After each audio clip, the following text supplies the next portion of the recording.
The High Captains of Angband. The fortress of Angband was constructed by Melkor early in the history of Arda, and would last for several ages before its final destruction. It originally served as a first line of defense to Utumno, the first great fortification of Melkor.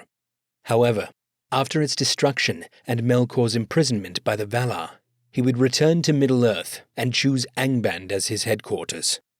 3 volcanic peaks were risen above the cavernous capital and were called Thangorodrim, and they spewed fire and toxic vapors into the world.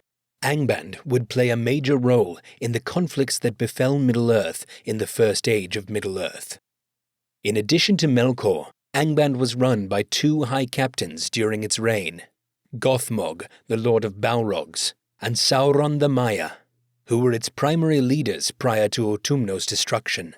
These 2 forces of darkness served as Melkor's highest-ranking lieutenants throughout the First Age, conducting much of the field operations, while the Dark Lord remained in the north. Gothmog is responsible for many terrible deeds against the Noldor.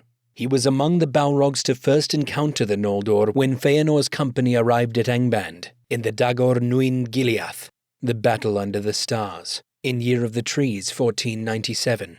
Gothmog would mortally wound Feanor, who was among the mightiest elves to have ever lived and the catalyst for the Noldor's return to Middle-earth.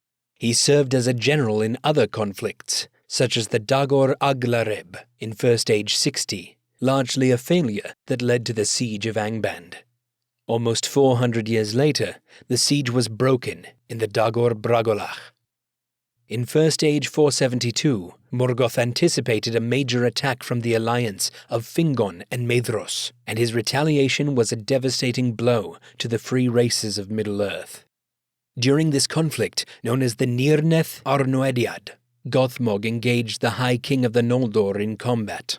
They would battle until a fellow Balrog restrained Fingon with its fiery whip, and Gothmog's black axe came down on the head of the king, ending his life. In that same battle, Gothmog captures the mighty Húrin, father of Túrin Turambar.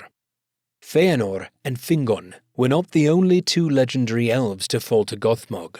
In First Age 510, Gothmog led an attack on the city of Gondolin that had until then remained hidden from Morgoth and his forces. During this epic conflict, Gothmog squared off with Ecthelion, Lord of the House of the Fountain.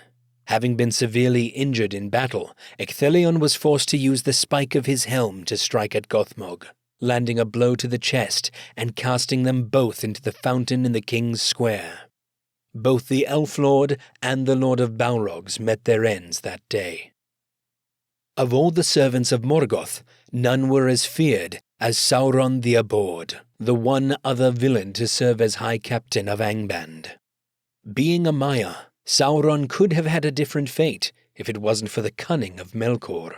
But alas, he himself would become the greatest deceiver of all beings in Arda.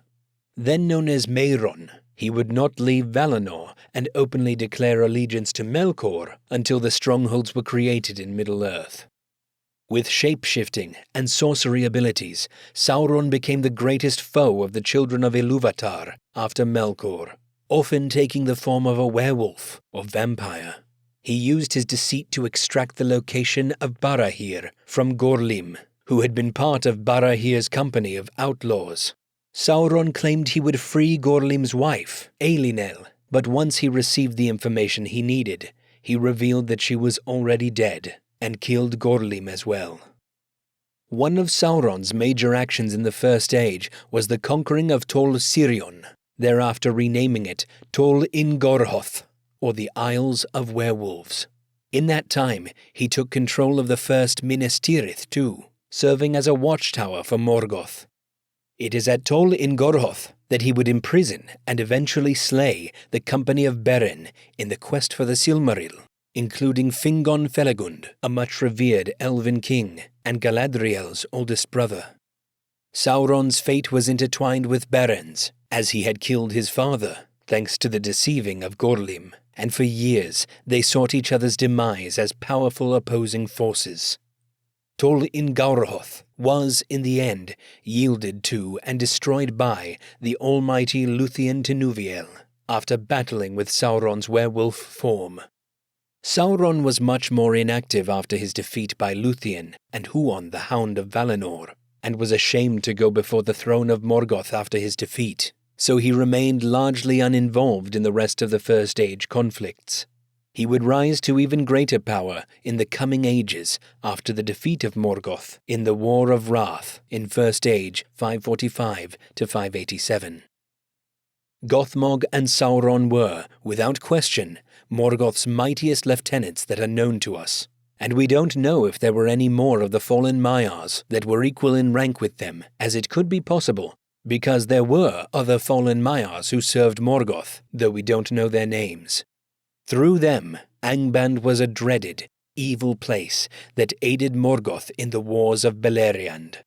Their names strike terror in the minds of the free peoples of Arda.